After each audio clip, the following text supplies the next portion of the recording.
Arctic region used to be one of the most pristine regions on the planet, untouched, unsullied and undefiled.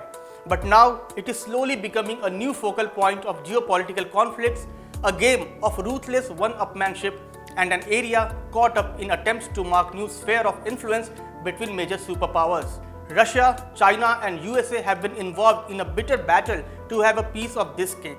But why exactly is that? Why are nations competing to prove their dominance in this region? And what makes the Arctic so crucial these days? Today in this video, we decode exactly these questions. But before that, don't forget to like, share and subscribe to Oneindia. The answer lies in one very simple sentence. It's all about oil and gas. It's all about energy resources that are vital for any country and essential for their development. And it's all about taking a fair share of those untapped energy potentials that lie beneath those frozen ice caps. With the global warming increasing and with the energy resources depleting globally, the focus is increasingly being shifted to Arctic. Consider these facts in order to understand its importance.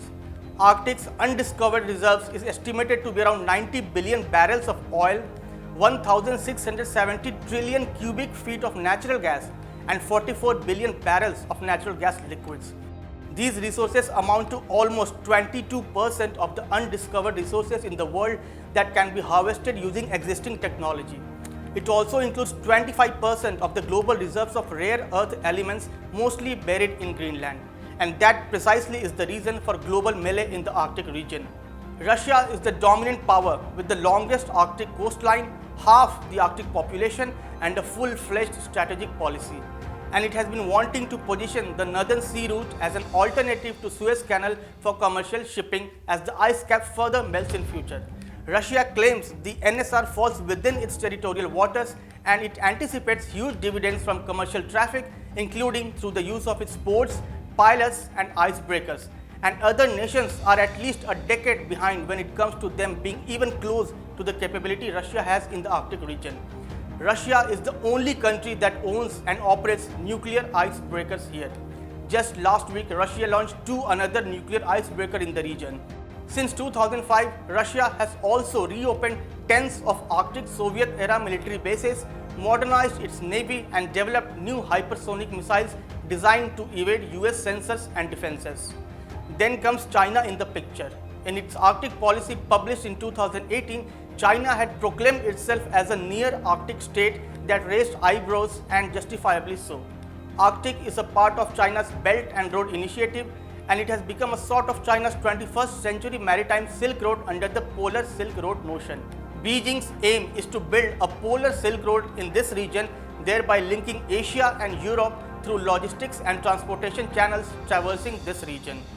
China believes its participation in the growth and expansion of the Arctic's new regional order will lead to increased opportunity for Beijing to mold the Arctic to its advantages and its national interest.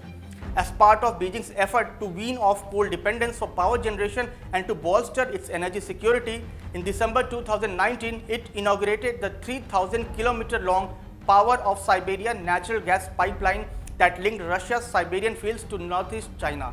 Chinese companies also play key roles in the Arctic LNG-2, the second major natural gas project currently under development in the Russian Arctic region. USA is also not very far behind. Just last month, the White House released a new 10-year Arctic strategy that emphasized deterring increased Russian and Chinese activity in the region. The US maintains more than 22,000 active duty troops in Alaska and also has a base in Greenland. Apart from the quest for power and energy resources, USA wants to control the dominance which these two nations have been exerting in the region, since USA lies very close to it. The current Russia-Ukraine war has also given a pretext for USA to spend more in the region military-wise. So, all it eventually boils down to is energy security and quest for global dominance.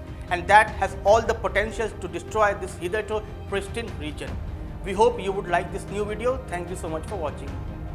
Subscribe to Oneindia channel and never miss an update.